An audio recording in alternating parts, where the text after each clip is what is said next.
Good morning. पिछले video में हम जो था आदिवासी लोग के जो भी आंदोलन थे, जनजातीय जो भी आंदोलन था, उसके बारे में हम लोग जानना कि वो कितना महत्वपूर्ण होता है, कितना वो आंदोलन महत्वपूर्ण था और उस आंदोलन में भारतीय स्वतंत्रता आंदोलन में किस तरह भाग लिया, इसके बारे में भी हम लोगों ने जाना। जनजातीय आंदोलन के कौन कौन से नेता थे, इनके नेतृत्व में जनजातीय आंदोलन हुए थे, आदिवासी आंदोलन हुए थे, इन सारी बातों को हम लोगों ने पिछले वीडियो में जाना। अगला वीडियो आप लोगों का अगला जो लेसन है, लेसन 5 अध्याय 5, वो है शिल्प एवं उद्योग। शिल्प एवं उद्योग। बच्चों, शिल्प किसे कहते हैं, पहले आप ये समझिए शिल्प क्या है। कंपनियों में अनेक तरह की नई तरह की डिजाइन की हुई वस्तुएं उत्पादित होकर आती हैं। तो जब कंपनियों का निर्माण नहीं हुआ था, जब मशीनों का निर्माण नहीं हुआ था, तो हमारे भारत में लोग हाथ से वो चीज बनाते थे। जैसे हमारे यहाँ मूर्ति जो बनाई जाती है वो हाथ से बनाई जाती है, उसे हम शिल्प कहते हैं, यानी जो हाथ से बनाई जाती है। उसके बाद हथकरघा, जो करघा चला के सूत काट कर सूती वस्त्र बनाए जाते थे हाथों द्वारा, उसको हम शिल्प उद्योग कहते हैं। पहले मखमल की चटाइयाँ बुनी जाती थी, नए नए चटाइयों की बुनाई होती थी, वो सारे हमको आप शिल्प उद्योग कहे जाते हैं। यानी उन जो बनाते हैं उनको शिल्पकार कहते हैं, उसी को हम शिल्प उद्योग कहते हैं। जो हाथों से जो बनाया गया हो उसे हम शिल्प उद्योग कहते हैं। देखिए, जैसा कि हम जानते हैं भारत की कृषि प्रधान देश है। भारत में कृषि की प्रधानता है। कृषि से यहाँ के लोगों को खाने के लिए खाद्य पदार्थ उपलब्ध होता है और वो लोग अपना जीवन यापन करते हैं। इसी का कारण यह है कि यहाँ पर कृषि की सबसे अधिक संभावनाएं थी। लेकिन इसके बाद भी, कृषि के बाद भी भारत शिल्प उद्योग में विश्व में सबसे आगे देशों में रहा। यहाँ के जो शिल्पकार जो थे, यहाँ के जो शिल्प उद्योग थे, वो विश्व के कई देशों से आगे थे। तो अंग्रेजी जो शासन थी वो पहले तो काफी व्यवस्थित थी, काफी विकसित व्यवस्थित थी, लेकिन जब उन्होंने यहाँ के शिल्पकारी उद्योग को देखा, शिल्प उद्योग को देखा, तो वो अपने उद्योग का तुलना करने में असफल हो रहे थे। यानी उन लोगों का जो शिल्प उद्योग था हमारे शिल्प उद्योग से बहुत ही पीछे था।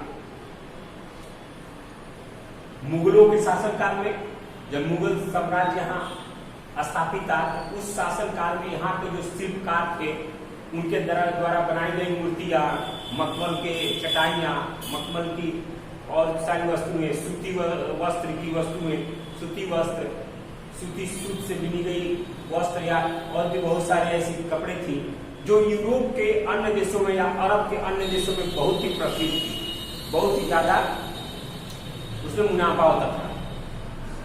जिसमें आप विशेषकर जानते हैं ढाके का मलमल, यानी ढाका, बांग्लादेश में ढाका जो है राजधानी है बांग्लादेश की ढाका, तो बांग्लादेश का मखमल जो है वो पूरे विश्व में प्रसिद्ध है। बंगाल एवं लखनऊ का जो है वो छींट जो है, छींट का जो आता है कपड़ा, वो आपको बंगाल और लखनऊ का फेमस है। अहमदाबाद की धोतियां एवं दुपट्टे, नागपुर तथा मुर्शिदाबाद के रेशमी किनारों वाले कपड़े, साड़ियां, कुछ अन्य सूती वस्त्रों का निर्माण बड़ी मात्रा में होता था और इसके बदले में अन्य देशों से यहाँ सोने चांदी आते थे। चूंकि इन सारे कपड़ों का, इन सारे चीजों का जो यहाँ के शिल्पकार थे, जो यहाँ के कारीगर थे, वो बहुत ही अच्छे किस्म के वो बनाते थे और यूरोप और अरब के अन्य देशों में इसकी बहुत मांग थी। तो व्यापारी जो थे वहां से आते थे और इन कपड़ों को, इन चीजों को ये वहां से खरीद के ले आते थे और उसके बदले में वो बहुत सारे सोने चांदी के सिक्के यहाँ पर ले जाते थे। उसके अलावा आपने देखा यहाँ से मिट्टी के बने बर्तन भी बहुत अच्छे होते थे। चीनी मिट्टी के बर्तन, जैसे चीन में चाय अच्छा उत्पादन होता था तो वो लोग चाय यहाँ से लाते थे। इंडोनेशिया से मसाले, इत्र एवं अरब से कहवा, कॉफी, खजूर, शहद आदि वो लोग ले जाते थे या यहाँ भारत आयात करता था। क्योंकि भारत में सूती वस्त्र के कपड़े होते थे, मखमल के कपड़े होते थे, तो भारत इन सभी चीजों का निर्यात करता था। इसके बदले में अरब या एशिया के अन्य देशों से कहवा, चाय, कॉफी या और भी चीजों का वो आयात करता था, उसके बदले में आता था। लेकिन 18वीं शताब्दी जब आई, उसके पूर्व में भारतीय जो शिल्प उद्योग था वो स्थिति जो थी उसकी खराब होने लगी। क्यों? क्योंकि उसमें मुगल साम्राज्य जो थे उनका पतन हो गया। क्योंकि मुगल साम्राज्य इसके शौकीन हुआ करते थे, वो शिल्प उद्योग को काफी ध्यान देते थे। लेकिन जैसे मुगल साम्राज्य का पतन हुआ तो इस पर ध्यान खत्म हुआ और अंग्रेजों का इस पर ध्यान चला गया। और अंग्रेजों की एक ही सोच की शोषण करना, और उन्होंने शोषण करने के कारण व्यापारियों के आगमन को रोक दिया। भारत में अन्य देशों से व्यापारी आने में असमर्थ हो गए। अनेक तरह के कर लाद दिया गया, अनेक तरह के टैक्स ला दिए गए, अनेक तरह का लगान वसूल करने लगे। इससे उस उद्योग पर बहुत ही इसका बुरा प्रभाव पड़ा और इस उद्योग में धीरे धीरे इसकी स्थिति खराब होती चली गई। उस समय हमारे यहाँ मान लीजिए कपड़ा का उद्योग का प्रमुख केंद्र था आपको बंगाल का ढाका, गुजरात, अहमदाबाद, सूरत, ये जो था ये कपड़ा उद्योग के लिए, कपड़ा के लिए बहुत ही फेमस क्षेत्र थे। कश्मीर जो था ऊनी वस्त्र के लिए प्रसिद्ध था। ऐसे उद्योग की उन्नति के कारण सभी औद्योगिक केंद्र नगर बन गए थे। जहां जहां भी ये उद्योग थे वो सारे बड़े बड़े नगर शहर बन गए थे, व्यापारी के केंद्र बन गया था।